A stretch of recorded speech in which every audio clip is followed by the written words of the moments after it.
Whatty Nerdigans? This is the one and only Packer Girl 89, and today's Manga Nerdigan live reaction video is going to be for Boku no Hero Academia chapter 135. Last chapter, we got to see Kirishima finish the fight, and he looked fucking amazing and badass.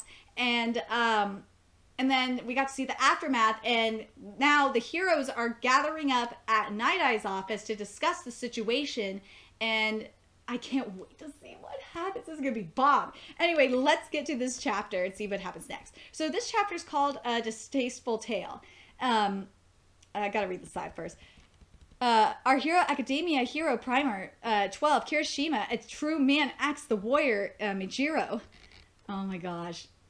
Here we go. UA file 12, class number 8, Ijiro Kirishima, quirk hardening. I'm going to say this right now. Archer Season 8 may not be a phrasing season, but Nerdigan's Inc. is a phrasing channel, so be prepared for it. Quirk hardening. When he tenses up and goes all out, his body becomes hard. Phrasing. It's really difficult for him to keep hardening while also needing to move his body at the same time. Phrasing. With this durable everyday level of hardening, he can maintain a full bodyguard for about 10 minutes, but with the unbreakable form he just belted out, it'll only last 30 to 40 seconds. Phrasing! Once that time is up, a short breather interval must pass before he could pull it up again, so if you're aiming to take him down, you'll want to hit him during that interval and clock him in the chin. Phrasing! This whole thing is a huge phrasing! Kirishima's fist makes a satisfying short of thud. This pose of Kirishima is his own special Kiai stance. Kirishima's whole body, it's hard. Phrasing. So here we go. The hero team assembles. Offices of Sir Nighteye. We're at the second floor meeting room. Here we go. I will explain this step by step. There are heroes all the way from the top of the chart to local minor heroes. Sensei, why are you here? They just suddenly called me. I was asked to join, so I came. It was brief, but I've heard about the situation. I also have a few things to say as well. And something that, like, I'm just thinking, just reading this, when I see ERASER say this, is that ERASER was there when the trigger situation was going on in Vigilante Boku no Hero Academia Legal. So he knows about... somewhat knows about he knows what's happened in the past, and that it can, whatever happened to stopping the trigger could help with this situation as well. So there you go. I'm a little out of the loop. Eightfold, what's that? They've probably been thinking up something terrible, so it's time for everybody to talk it out. You've also got quite a connection with them. I love the Kansai bed. I love it. Well then, let's begin. Night-Eye office's sidekick, Bubble Girl. Since about 2 weeks prior, we at the Night-Eye offices have been independently observing a certain villain group known as the Eightfold Cleansers. What was the hook? There was an accident involving a thief gang known as the Reservoir Dogs. Yes, the gang is called Reservoir Dogs. This is real. Okay, I remember that. The police cleaned everything up as just an accident, but there were many points that made no sense, and we began to track them. I am a sidekick centipeter. Centipeter. I have been conducting the tracking and observation as per the instructions put forth by Nighteye. Nighteye affiliated office's sidekicks. Wait, is it Centipeter? Yeah, sorry, it's Centipeter. Sorry. Night-Eye affiliated office's sidekick, Centipeter. And the Centipeter by Uhara Atetsu is the winning creation from the fan art contest, which is really fucking cool. Within this 1 year period that I have been investigating, there has been a rapid increase in contact both between members of the underground organization as well as people outside of the group. They appear to be an organization moving with the intent to expand and accumulate funds.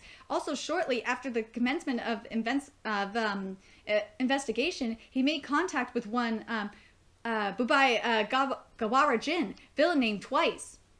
What kind of villain name is that? Like, is there a villain named Once? Is there a villain named Thrice? Like, what kind of villain name is Twice? They were particularly cautious of being followed, and I was unable to continue tracking them, but Here I was able to cooperate with the police. They were able to confirm that during this meeting, some kind of skirmish had occurred. So it's related to the Villain Alliance. That's why you called me and Zukachi. And where is Zukachi?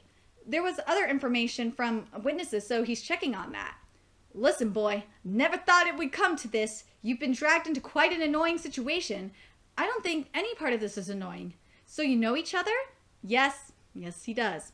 From my workplace experience. It's the old man who was with All Might at Camino. Whoa, Midoriya sure knows some amazing people. Continuing on. We have this kind of process. We wanted to request everyone's cooperation on HN. You can skip that. Okay, HN. That's short for the Hero Network. It's an internet service that only people with a pro license can use. Okay, this is totally the Hunter Network, okay? This is just basically the Hunter Network for heroes. They say you can see activity reports and apply for help with heroes with useful quirks nationwide.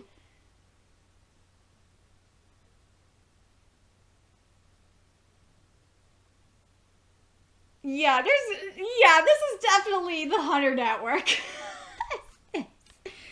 Hey, even if they're UA students, what's with the brats? Can't talk with them around. We're burning daylight, just getting to the real issue of what they're plotting. Enough out of you two. These two are super important witnesses. The two of us? Enthusiasm smothering. Besides, I think there's a ton of people who are meeting for the first time, so better get to it. The name's Fat Gum. Pleasure to meet you. Meet y'all. So round and cute. Oh, here's some candy. I love Fat Gum. Fat Gum is so awesome.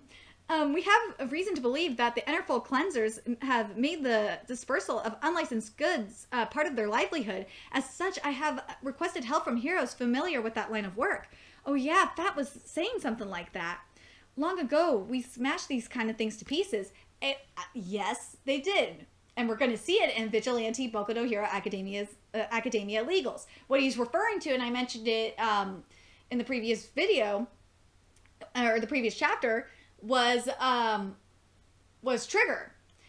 And I'm glad that it's being referenced. I really am glad that it's being referenced. Then yesterday, in a Red Riot's debut battle, Tamaki was shot by something new, the likes we ain't never seen. A drug that erases quirks. So we got confirmation now that this has never been seen before, that this is just a new evolution of illegal drugs, so to speak. Erases quirks? What? Tamaki, you're okay, right?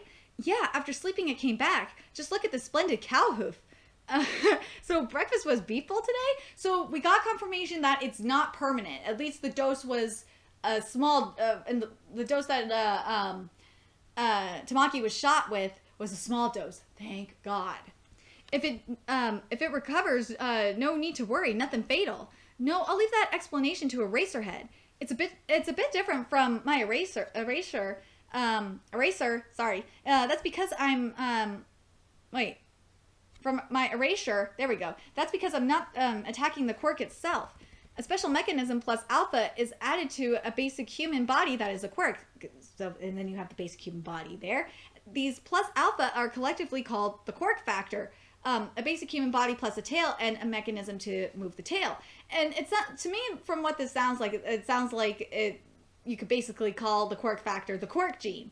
Ultimately, I can only temporarily halt that quirk factor. It moves. I can't cause damage to it. It doesn't move. So he can halt the movement of it, but like he can't like damage the gene itself. Tamaki, right after Tamaki got shot, we took him to the hospital to get a look-see. That quirk factor had taken damage. Luckily, it recovered naturally and has returned to normal now. And the analysis of the thing he was shot with, there were no other abnormalities in Tamaki's body. It was only the quirk that was attacked. So yes, it was only the quirk gene or the quirk factor that was attacked. Nothing else in his body was affected by it. Not a peep from the gang that shot him. The gun's in pieces too. Plus, they didn't have no other bullets in their possession besides the one they fired. However, thanks to Kirishima risking his life to deflect the bullet, we were able to obtain the contents of that one shot. I love Kansai Bed. That's like the best fucking thing ever in manga is Kansai Bed. I swear to God. What? I did? That came out of nowhere. I didn't understand any of that. That's an amazing feat, Kirishima. You're so cool. Hardening, right? I knew that it suits you. Phrasing? As for what was inside, something truly sickening came out. It contained human blood and human cells. So, yeah, so from what we saw before, and you could tell from the look on Mirio and Izuku's face, they know what it is. They know that it had to be, had something to do with Eri. They could tell it had something to do with her. But like, I can tell you right now, it's gotta be Eri cells and her blood. It's gotta be. What? It feels like a story from some other world. In other words, that effect is derived from a person or a quirk to destroy other quirks. So that's her Eri's quirk is the ability to destroy other quirks. That is fucking insane. I'm afraid I've not really been seeing it for a while now, but how is this linked to the cleansers exactly? The guy Kirishima captured and the illegal substance he was using, that drug distribution web's real complicated. And I think we're gonna see it. See it a lot more in Vigilante Boku no Hero Academia Illegals. We're gonna see it because we only have seen like a small part of it. Well, we haven't really seen even the boss of our distribution, really. Let's see. It's gotten curtailed heavily nowadays. That's thanks to the events that are happening in Vigilante Boku no Hero Academia Illegals. But it's sold wholesale across all levels by many different people, groups, and organizations. And now we can finally reach the source of it all. There's no evidence the cleansers themselves are dealing the stuff, but there's been a connection between them and a middleman organization selling it. I don't think it's the same middleman organization that was selling them selling the trigger in Vigilante Boku no Hero Academia Illegals, because we don't know what's gonna happen to him yet. But if it is, that would be really fucking trippy. That's it. Recall the clash between villain groups that Ryukyu and her team cleaned up a few days ago. The boss of those gangs was with one of those middleman groups. One of the villains who gigantified only maintained it for a short while. They must have been inferior. Yeah, they must have been inferior goods. I guess that of the acts of the organized crime that have the inferior goods they're referring to Trigger. I don't know why they just aren't saying Trigger. Why aren't you saying Trigger? Just call it fucking Trigger. It's Trigger. I guess that of the acts of organized crime that have been on the rise lately, the lion's share seems to be traceable back to the Eightfold Cleansers if you think about them in that light. The connection's still a little hazy though. It may be construed that we're twisting things to make the cleansers the culprits at any cost. I wonder if there's anything more conclusive to clinch the link.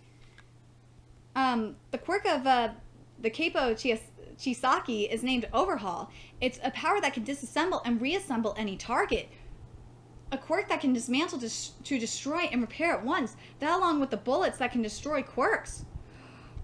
And that's when they really realized it. When Mirio and Izuku really realized that it was the shit about Eri. So basically what's going on is Overhaul, it makes the bullets. And Eri's blood and the dosage of the quirk-erasure is coming from the blood, from Eri's blood and her cells. And I'm curious if the strength of the dosage of the quirk-erasure, if there's like a ratio of blood to cells that affects the strength of the dosage. And I'm curious what you nerdigans think about that as well. If it's like the blood strong, is like her blood stronger than her cells or vice versa. Like I want to know what you nerdigans think about that. Oh man, Chisaki has a daughter, the one without a birth certificate, so the particulars aren't clear. When these two encountered her, her arms and legs were wrapped in a great many bandages. It can't be, to do something so hideous. What do you expect of this world of superhumans? All it takes is the thought, and any son of a bitch can do anything. What are you all talking about? See, we don't need any damn kids around, slow on the uptake bunch. put it simply, we're saying that they're probably making the bullets out of her body, which is like, I know a lot of you are like, how is that fucking possible? Well, with Overhaul's quirk, it's definitely possible. He can use use his quirk to assemble Erie's cells and blood to make bullets. I'm just curious, like, how they determine the rate, like the ratio of it. Like, that's got to be really hard to do. We don't know if they're trafficking them for profit. We don't know if they're trafficking them for profit. At their current stage of development, they're not very close to completion. So, but that as it may, if hypothetically they were using them as a testing phase and using them as samples for presentations to gather comrades, which they are, we know that they're using them as presentation to gather comrades, and yes, they are in the testing phase. So that's why I'm thinking that we're going to have something similar to what's happening in Boku no Hero Academia Legals, where we're going to see multiple quirk-erasers. And I'm just curious if they're going to do what I think they're going to do is basically experiment with the ratio of blood to blood and human cell ratio, basically. There's no definitive proof, however. Say they gathered allies all across the country and amassed the funds. What if the completed bullets could take quirks themselves and completely eradicate them? Many dark, dark ideas spring to one's mind. Oh, yes, yes, yes. We're talking about a bioweapon. Just imagine it. It's gonna make my balls teeth with rage. Come on, we gotta search their hideout. So you're saying that if these dudes have been able to take the girl under protection, then this whole problem would have been resolved right then and there? Yep. So Midoriya was in the right. Suck it. Suck it, Mirio. You fucking suck. I take responsibility for all of it, so I'd appreciate if you didn't put the blame on them. Thank you, Nighteye, for taking responsibility, even though they didn't know about her predicament. They both tried their best to save her. Midoriya stuck his neck out and tried to protect her there, while Mirio made sure to think ahead in order to secure her safety at a sounder juncture. Me, the greatest hero? What a joke. Me save 1 million? Yeah, right. The ones who are most frustrated here and now are these two. We won't fail you this time, Eri. We'll protect her. Yes, and that will be our goal. The battle to rescue her begins. Oh my god, so we're now going to go rescue Eri. And this is going to be fucking insane. Like, I'm curious how they're going to do it. I'm real like, it's got to be, Midoriya's going to be the one to be able to rescue her. Be able to lure her out. Because based on what we saw with the encounter with Izuku, that I think Midoriya is the only one that Eri really can trust, or really not can trust, who she believes she can trust. So Midoriya is going to be the one to rescue her. I'm just calling it right now. But what do you Nerdigans think of this chapter and this whole situation? And what do you think about the experimentation? What they're going to do? Do you think do you think they're going to be doing something similar to what they did with the trigger experimentation in the Vigilante Boku no Hero Academia Legals manga? Do you think they're going to, do you think what I mean by the experimentation of dosage is to figure out, like, what will permanently erase a quirk? Or do you think they're going to, change up the ratio of blood to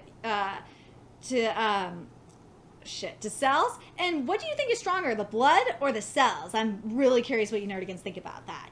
Anyway, let me know your thoughts in the comments section below, and remember to like, comment, share, and subscribe to Nerdigans Inc. If you love what I'm doing and want to contribute to the Nerdigans Inc. expansion, there's a few ways you can do that. You could donate to the Nerdigans Inc. PayPal, Patreon, or purchase something off the Nerdigans Inc. Amazon wishlist.